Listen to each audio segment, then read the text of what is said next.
Welcome back to the Rose City Breakdown. My name is Fook Win. I am the co-host of this wonderful podcast. Joining me, as usual, is the smart one, Melina Gaspar. Melina, how are you?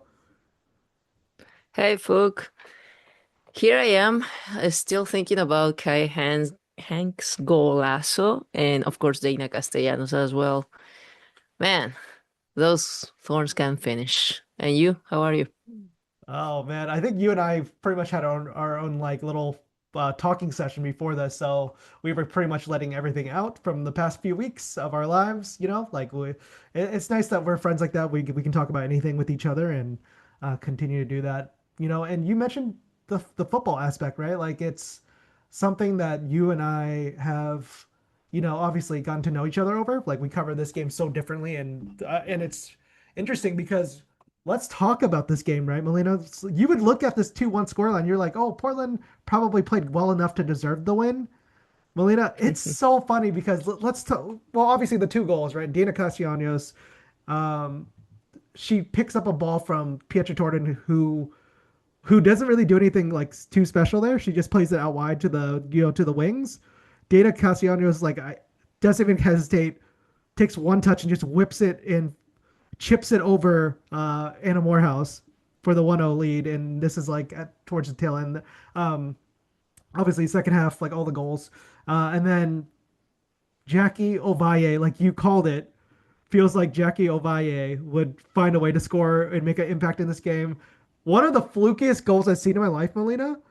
Mecca Arnold punches the ball out, and it somehow goes straight into Ovalle, who just obviously just ricochets off her and goes back for the equalizer. And I think everyone's thinking the same thing. Well, Portland's still not going to get another clean sheet. They're probably going to concede another one late in the game. But no, it was Orlando Pride who conceded, right? So Caiya Hanks comes in. What is it, 88th minute? Comes in, to a big round of applause.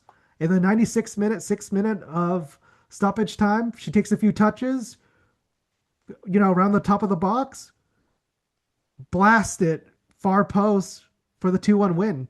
And then you see the celebration, you see the crowd going crazy, Melina.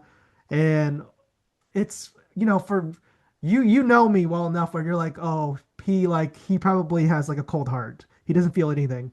I felt every ounce of that. Like it's just one of those things because I was one of Kai Hanks's first interviews when she got into Portland, right? Like I wrote that story of her parents and her, what is it? Sorry, her family showing up to her first game, right?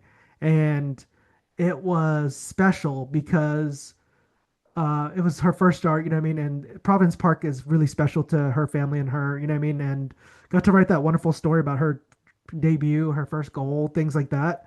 Um, and and she got to celebrate with her family. And then guess who was in the attendance? It was her family again, right? Her family got to be at her comeback game, and like a fairy tale, she's the one that scores the game winner after 14 months, Melina. 14 long months, blood, sweat, tears, rehab, and she said post game, she's powerful quote about she didn't, it was really hard for her to get up every day. You know what I mean? She didn't know if she wanted to continue to do it, and the only thing that kept her going was really her teammates, her coaches, her training staff, and the fans, right, and the supporters, right, and to get to this moment. And but Melina, we also have to be realistic about this game, right? Like obviously there's like a lot of great things, Dana scoring, Kai Hanks scoring, Portland picking up three more points. Now they're up to fourth in the table. Um, but we have to be realistic about this game. Okay, let's look at the numbers, Melina. If you told me Portland won 2-1, I assumed they would have generated probably an XG of like one or more one or more XG, right? That was not the case, Melina. First half, they generated an XG of 0.05. I'm going to repeat that, 0.05. Orlando 0.5. So, and then if you combine it, Portland in the second half 0.61, where they scored the two goals. Orlando Pride 0.97. So Orlando only scored once in the second half, but they still generated the better quality chances, right? Um, and here's the thing: when you look at the first half and second half momentum chart, Melina, Portland was almost Portland was thoroughly outplayed in the first half. They had no answers for Orlando's set defense, right, and just defense in general, because Orlando Pride were stuffing like I know you're gonna go over a lot of this, but they were stifling pretty much like all these passing lanes and everything, right? Portland could not play out of the back. Portland could not really hit on the counter anyways. Orlando did a really good job of just making sure they were disciplined in that. And then second half, Portland obviously came alive. But we look at the momentum chart. Portland had almost no momentum. It was all Orlando first half. Second half, almost all Portland outside of one blip, right? And you look at the second half stats. Portland had more possession in both with 51% in first and second halves, which is a really big sign for Portland, right? And you're looking at it second half, like after being dominated in shots, 9-2, touches in opposition box 10-4, and all these key stats. Portland turned it around in the second half. They had more shots. They had more shots on target, more touches in the opposition box as well. And overall, I think you and I talked about this. Portland did need to have more possession, so they're not defending as much. But those are the key stats, right? Portland, and then it ends with Portland only generating 0.66 xG compared to Orlando at 1.47. So Portland, another one of those games, Melina, where elite finishing wins it for them again, right? But yeah, Melina, just what were your thoughts on this game? Because it seems like if you look at the numbers, it seems like Portland probably didn't deserve all 3 points. What were your thoughts? Just kind of rewatching this match and kind of looking at the numbers. Well, I think people who make up the metrics should create one to measure luck because we talked about how the Thorns lag was running out by the middle of the season, but here we have them again, you know. You mentioned the XG, and I mean, Orlando should have scored at least twice, but they didn't. Yeah. And yeah, it's crazy when you look at the momentum chart, how flat the Thorns were in the first half. Hmm. To be honest, when I rewatched the game, it didn't give me that impression. So it's weird. And we talked about what, I mean, there weren't enough games this season where the Thorns had the majority of possession. But the times they did, we kind of like agree that they didn't know what to do with the ball. Yep. And maybe that was the case in the first half. And well, they didn't have much of the ball in the first half, anyways. But still, it is weird. It was a weird game. I think the fact that also it's funny because I was thinking when Christine Sinclair, that match where she was honored, the Thorns came back from a 0-1 deficit, and Olivia Moultrie scored the two goals, and she was like the hero. Was 2-1, and now it's like again 2-1 in the ceremony in a game where Kling was honored. So those two are in common. I wonder what will happen next time, next Saturday. And yeah, like one thing it caught my eye, sorry, was the attacking zones. When you look at that, it was pretty even for the Thorns. It was 32 on the right, 32 in the middle, 36 on the left. Mm. That kind of like it was interesting because it seemed like they are not favoring one side of the pitch above the other regarding attacks, and we know that's the best line for the Thorns. So the mobility their forwards have. I was looking also when Weaver came in. She replaced Marie Miller. She was playing on the right, and then she switched positions with Sophia. So she went to the left, and made sense because she's more of a right-footed player, and Sophia is more like she can use both more than Weaver. Mm. So, Hmm. and then you have Torden influence in the middle. So yeah, it was pretty even their attack. So that shows that they can pretty much score pretty much from anywhere on the field, and that's interesting, And also the fact that they are at least in this game, I should have had checked the others, but the fact that they are going through the middle because the team they say no that the team that goes through the middle is the one that dominates. So it was interesting. Yeah. Yeah, Melina, just kind of a follow-up question to that is at this point, were you impressed with this win? Because it seems like it may be a step in the right direction, but at the same time, the luck factor that we talked about continues to be in their favor because of why? Because they have elite finishers on the front line, right, Melina? That has never been a doubt with the front line. We've known the amount of talent they have up there. But at this point, it seems like the one thing I think we have to give them credit for is the defense look a lot considerably better, but it's especially against Barbara Banda. Banda had a few good looks for sure. Like I think there was a breakaway one time, Melina, and Banda just whiffed it, and just hit it. What is it, far to the right, and just couldn't get it Hmm. clean. And it's just one of those things where I'm thinking back at this game. I'm like, between you and I don't think they deserve to win this game, number one. But I do think they got into a lot of good spots. Pietra Torden found Soph Wilson numerous opportunities to get on the scoreboard there. You know what I mean? Um, and here's the thing: I think Portland has to win when Soph is not finishing goals sometimes, right?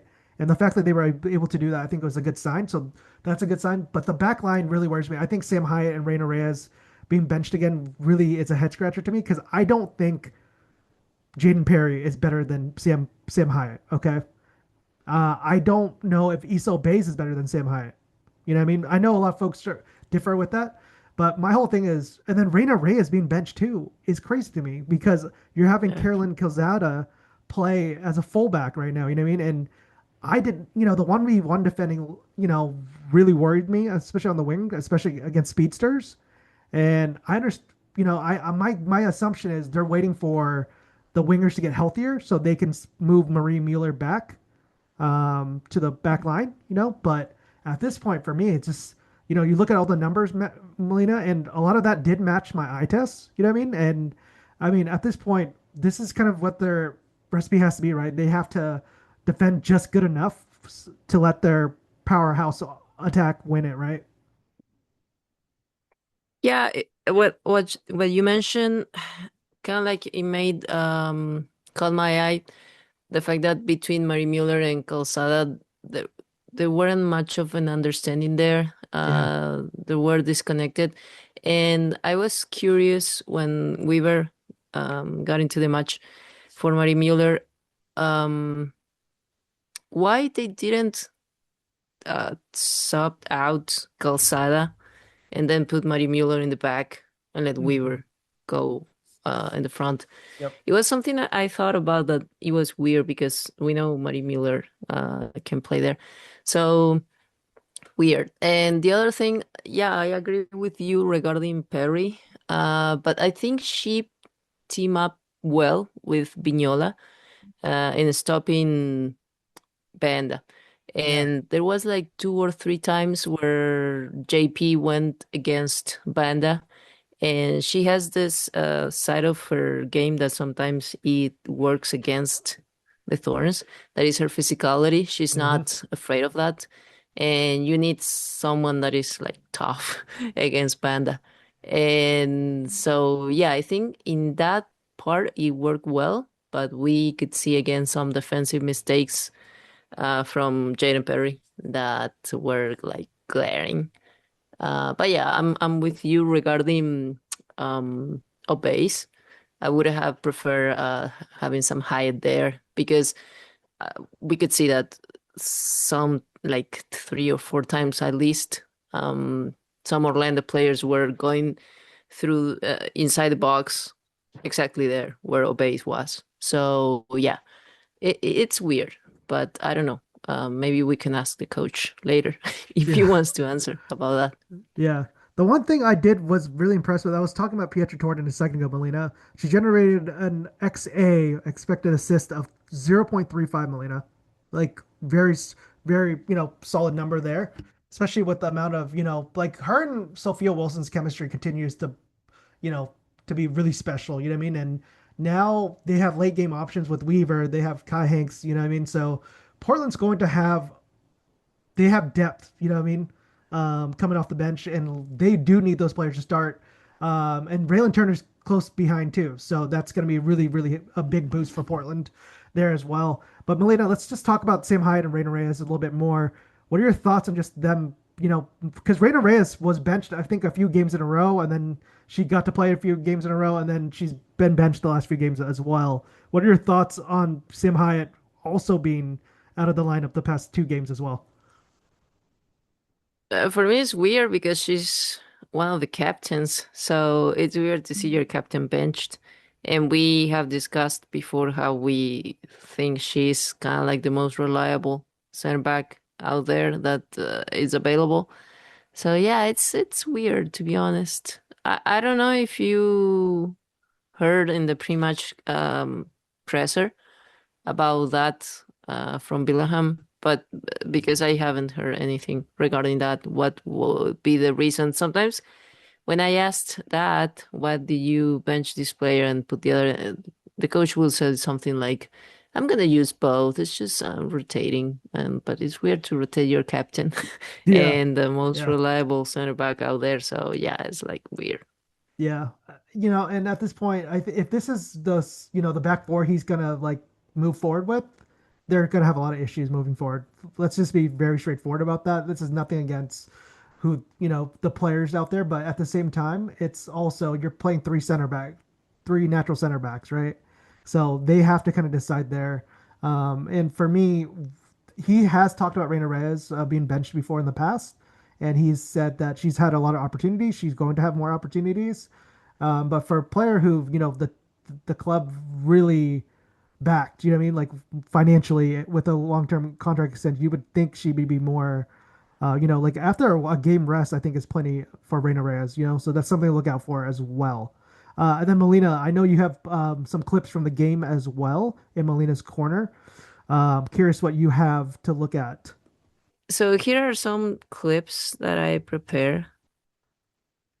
We mentioned how there wasn't much of a connection between Mari Mueller and Calzada, and at least um in the first half, no, it was also in the second, but we can see how Orlando took advantage of that. Like sometimes they would cut up Mari Mueller too advanced, and she would not be able to stop whoever was carrying the ball. So Calzada had to step up. But then Calzada sometimes wouldn't be able to clear the ball like we can see there. And then Orlando got a corner. And then we can see this, that Banda, as you can see here, sometimes couldn't penetrate inside the box because she was well marked. Was followed by at least two thorns. And so she would not be able to turn her back to get a shot. But there was the Thorns were leaving this place here in the pitch where we can see some players available. So Banda had two passing options. One was the clearest here. This was unmarked and was asking for the ball. Well, she didn't get it in time, but there we can see a third option there. And so that player will have a clear view of her options. We have one here on the wing, and then we have these ones here. And well, she chooses to send the ball over here while everybody's looking at the ball. Nobody's looking at, I think this is Jackie Ovalle. Mm-hmm. And then we have another player Unmarked. pre-open yeah, that you might think she's offside, but I think that the referee here never pointed out that she was offside, and she had a chance to Yep. shoot on goal. So those were some things, and we pointed out that those were Obeis and Calzada should have been paying more attention. So you have that, and then it's kind of like the same thing again on that wing, because here you have that this player Jackie passes to the right, but then she crosses the ball, and we have Jackie Mm, as a late runner, and then this other player, and nobody's marking them. I mean, Nina is close, but still she gets to head uh the ball because Nina wasn't close enough, and like the other center backs were more busy were with Panda, which hmm who was the like clearest option. So clear header not good enough, but that was a good opportunity for Orlando. And then here, three defensive mistakes we can see in this Only three, recycle huh, played. Melina? Yeah, but just in a matter of 2 minutes. So First, if we go back, Thorns in possession, lose possession because there is no connection there. So fast attack. You gotta think that this player could get to the ball to the end of that pass because she was pretty with a lot of space there to finish. Then Banda gets there because she's faster, and well, we can see marked at least by two thorns, three if we count Jessie Fleming. And then this ball got loose here in the inside the box, and we can see this player. I don't know why she stays there and not goes to get that ball because maybe she could have gone there. And then Jessie clears it, but this is before Orlando's equalizer, so they recycle it. And we can see other defensive mistakes here. So again, to the wing, and here Jackie comes running. Nobody gets to her, and then boom. So weird. I mean, not weird, but yeah. And going to the Thorns, sometimes they will have opportunities to go faster, and move the ball faster, create, be more vertical. Like here, Jessie is asking for the ball. You can see her. She has a space. There is a space here to pass her the ball. But then Calzada will decide to go with Opes and then with Nina. But Nina was marked and Jessie was more unmarked. So Jessie was the safest option. And then Nina loses it because she's pressed by two Orlando players. And here's the importance of going forward in numbers. Although everybody knows that, but the Thorns sometimes forget. And we can see here how even though sometimes they will lose position, like here with Lyles, you have Caiya Hanks and there Vignola, who did an amazing job here in this wing, goes to press along with Hanks, and they win possession. And this is Caiya Hanks' goal. But we can see players carrying the ball and pressing and at least by two, so that's important because if they press just alone, it's just them doing like work that maybe it won't pay off. So, and last thing I want to point out is this is Maka going with Weaver in this long pass, and Weaver, we know that she's fast, she can carry that ball and combines with Torrin and Sophia. This is what we want to see more, because those three can be fire. And Caiya Hanks, I mean, those four, wow. But I think both Weaver and Caiya Hanks have come back from injuries. We know that Weaver's was pretty long, so it is understandable that she might not have her full confidence back, while Hanks is a different, completely different scenario there. And we can see here, Weaver maybe could have gone here for the dribble and then shoot because she might have the space to do so, but she chooses to pass to Sophia, and well, that might not have been the best option. We could see that in some previous games where she will go rather for the pass and not to finish herself. So it will be great to see her shooting more, even if it's off target, but she needs to do that. The team needs her to do that. So hopefully she will recover her confidence more in the next few games. And I would love to see her start next game. I don't know if she's ready, but yeah, I would love to see that. Yeah, because she's been getting And that's it. yeah, she's been getting really small amount of minutes. You know what I mean? And on that last clip, Melina, the only thing that surprised me with Soph is she's been scoring everything with her left foot. I'm shocked she didn't go one dribble to the outside and then and whip it in with her left foot. You know what I mean? And see if she can score there. So that was the only surprise to me, I She think, in did. the last.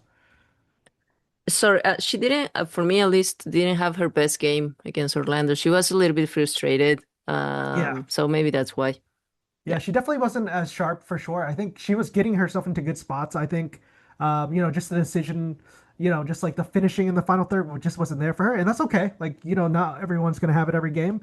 Uh, but Torian's going to keep giving her the ball because in the long run, you keep giving her the ball, she will eventually find ways to score, right? Now she's going to have Caiya Hanks running next to her. She's going to have Morgan Weaver running next to her, for at least a little stretch of the games. You know what I mean? So that's going to be really important. The one thing, I do want to talk about Melina before we continue on is obviously Meghan Klingenberg finally got honored, right? And it's a big freaking deal because I think when you give yourself like what a decade with a club, right?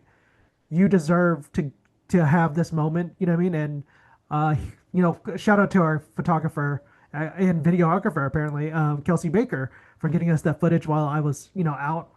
Oh my gosh! Like I think I felt crappy for about 24 straight hours, Melina, and Well, maybe longer. But we luckily we had Kelsey Baker there, and Klingenberg got to have a great speech. She had some of her former teammates there, her family and friends there. Like it was a beautiful moment. And now Tobin Heath is going to get the exact same thing. But Melina, just kind of seeing all the Meghan Klingenberg, you know, pregame, uh, and just the ceremony and seeing her just enjoy the game as a fan again. What was that like? Just seeing that? well, I'm so happy that she got to experience that, all the love from the players. And I watched this video that she said that for the very first time, when she was getting to Providence Park, where she was arriving, she didn't feel that pressure, that the players feel when they know they need to perform. So Yeah, it's great that she could experience that and just enjoy the moment. It was great. The thing is, with the ceremony, I couldn't watch the whole thing. I was expecting the game to be in WSL Plus, but for international viewers like us, it's been a little bit hard to get to yeah, watch games lately. And sometimes when it is in WSL Plus, the broadcasting will start early. So you could see, the whole thing, at least, I don't know, 10 minutes before kickoff. And I was hoping I could see that, but well, no such luck. So but the few clips I could see, well, I love to see Kling happy and be surrounded by people who loves her. And the Thorns could get the win, because it would have been a bummer otherwise for her. But yeah, amazing. And hopefully for Tobin, it will be also as especially was for Kling. yeah. Speaking of Tobin, the next game coming up is the Denver Summit FC. Obviously Portland dropped a 1-2 result there last time. Lindsay Heaps, even if she's not going to play, will be there. And it's a full circle moment, right? Because Lindsay Heaps was here when Tobin Heath played for the Thorns. Both of them were Thorns at the same time, and it's going to be a really cool moment to see that. Uh, there's a lot of players who know Tobin Heath who are, who have that, like icon. She's an icon for them, you know what I mean? And a role model for them, right? So it's going to be a really cool moment to see that, especially the young players for Portland too, who have grew up watching them. Like Caiya Hanks, has said multiple times how she was a Thorns fan when she was a little girl, and now she gets to see like all these legends, you know what I mean? And I think that's kind of the cool thing, right? So Denver Summit, Melina, we're not going to get too heavy into this, right? Like we know what this team is.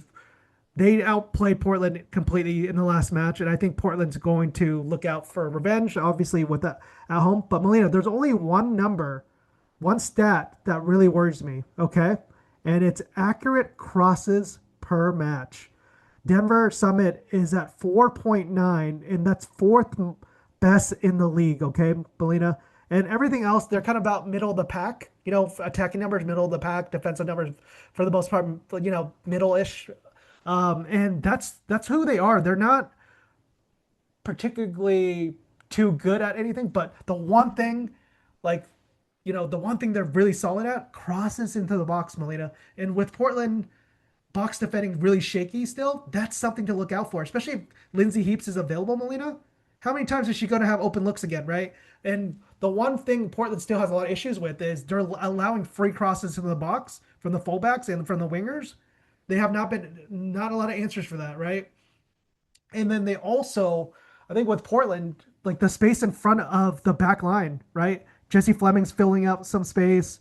Nina Neistat is filling up some space, but they're getting overloaded a lot, Melina, and that's a constant issue that that, in Denver, Summit's going to bring the exact same. I don't think they're going to change too much, right? Portland's going to tell, when we talk to them this week during pregame, it's going to be, we need to focus on ourselves.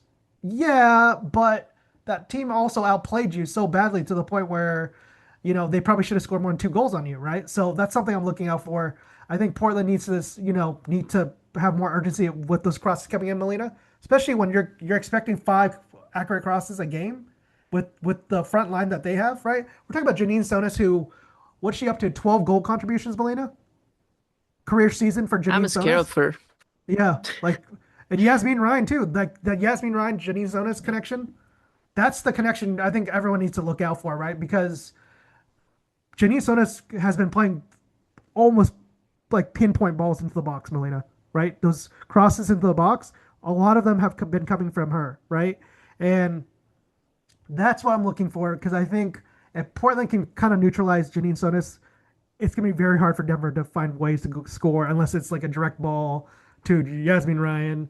You know what I mean? And it's gonna be one of those things where you can score in this back line, right, for Denver Summit, but can't, you know what I mean? But Portland also needs to take care of the ball. They need to stop, being sloppy with in possession. You know what I mean? And they also have to be better in the final third. So there's a lot of things for Portland's end. But Melina, when you look at Denver Summit, whether it's analytically or just kind of from the previous matches, what scares you most about them, and what advantages do you think Portland has? As I said, Janine Sonis is a whole new level. So I think she's the most prolific Canadian in the NWSL.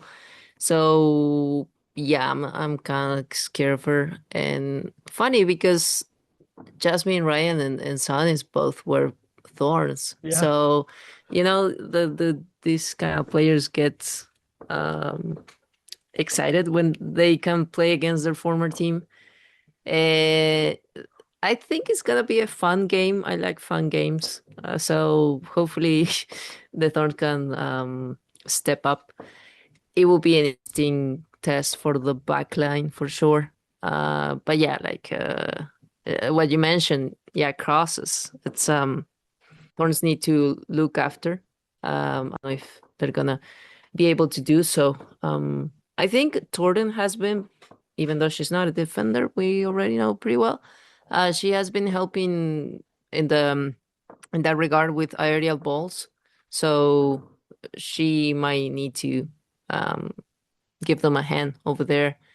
And yeah, well, hopefully they will get the win at Providence Park. And what you mentioned about Lindsay not being available is huge, I think, because she was huge in the win Denver got against the Thorns. So that's good. I think also it was good that Banda was just coming back from WAFCON. yeah. Um, so this is good also that Lindsay won't be available. But you never know with Thorns. So yeah, that's the thing. All right, Melina. Well, our last topic, I think a lot of folks are going to want to hear this. Moving forward at the 10 position, assuming everyone's healthy, let's say it's, for in the playoffs, first round, everyone's healthy. What does your front four look like? Where do you envision the 10 role being distributed, right? Like when I asked the question to Sarah Loudon, she mentioned how Torn is an option, Renee Lyles is an option, Deyna Castellanos is an option. She mentioned, and then she said there might be a option that she hasn't even mentioned yet, right? So, and then she mentioned Shea Harvey as well. She did not bring, Nina Neistad up there. So it's interesting because, Melina, I'll provide my opinion first because I think when you have a healthy front four, I think Morgan Weaver, somebody needs to be a spark plug off the bench. If you want to give Morgan Weaver and Raylan Turner some rest, and rotate them on the right wing, then do that, right? But on the left wing, you're going to start Caiya Hanks when she's healthy. Sophia Wilson should be playing the 9. And then my whole thing is I think Weaver and Turner need to be playing the right wing, switch off just so they both can stay healthy. At number 10, I think it goes to Pietra Torton, right? I think you have to play your best players out there. And with Portland, Pietra Torton's acting almost like a facilitator and playmaker anyways. So her being the full-time 10 I don't think would be that big of an issue because it's a free-flowing system anyways, right? So what do you think? Like front four, who starts in those front four when it comes down to the big games? Regarding the 10, I was thinking about the same thing, Pietra Jordan, Yeah. because she can do both. I think is the best choice after Olivia. And well, besides the chemistry she has developed with Sophia, I think she's carrying the ball and doing that job, that Olivia used to do. I don't think Deyna Castellanos is a bad option, and I never thought about saying that. But I checked her. No, no, my respects to Deyna, not just because of the goal, but I've seen some things she had said regarding the national team and how she wants so badly to qualify Venezuela because, Yeah. well, that's another thing. But I hope she does it. My respects to her, but I was checking her distribution map before Mhm. the podcast, and she did pretty good over there. Nothing flashy, but she did what she's supposed to do.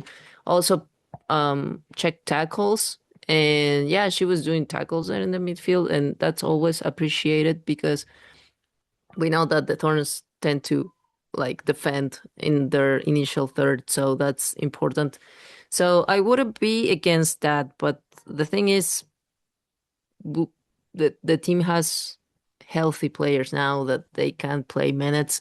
So I think still Pietra is the best option. Like you said, Sophia's a nine, of course. Um, or also the sometimes as a winger on the right.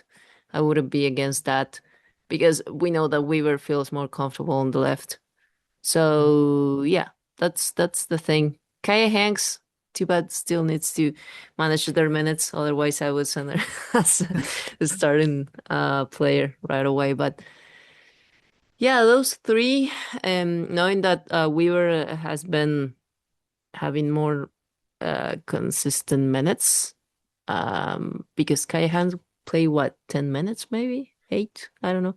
Yeah. Um, so yeah, those three are my options to go. Yeah.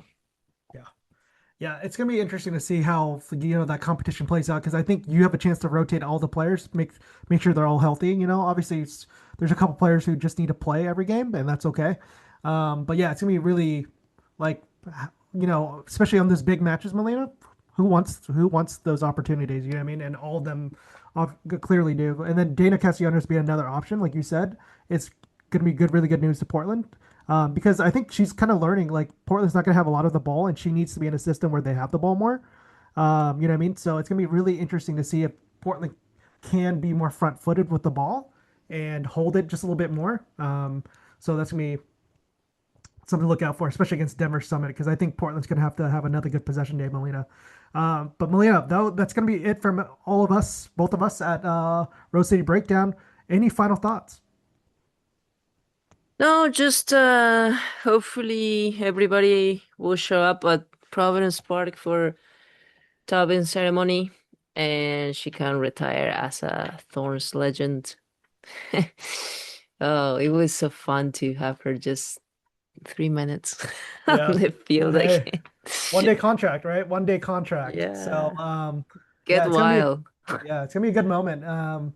Hopefully, my health cooperates this time. I'm looking forward to being there at the stadium, though. And yeah, my final thoughts, honestly, like I think I'm just really appreciative, Melina, because you and I have been putting in the episodes every week. You've been doing a lot of the film study. I've been doing a lot more, statistical analysis this year, like way more than I've done in the past. So I'm really, really love learning from you and just from so many, from the technical staff this year, the players, things like that. And honestly, yeah, I think we're really lucky. We have a great photographer in Kelsey Baker. We have a great artist in Jacob Stevens. You know what I mean? And then we have a great, obviously, a producer in Michael Martinez. So it's been a team effort all season long. I know we're gonna keep revamping the format as much as we can. You know what I mean? But yeah, the last few episodes have done really well, and we're thankful for you all for listening to us, and for get, letting us be your voice for the team's coverage. Right? So really looking forward to finish out the season strong with you, Melina, because there's only what like 3 months left. So yeah, Crazy. we're almost done, and like I said, we appreciate you all very much. We'll see you again soon. Thank you so much for all the support.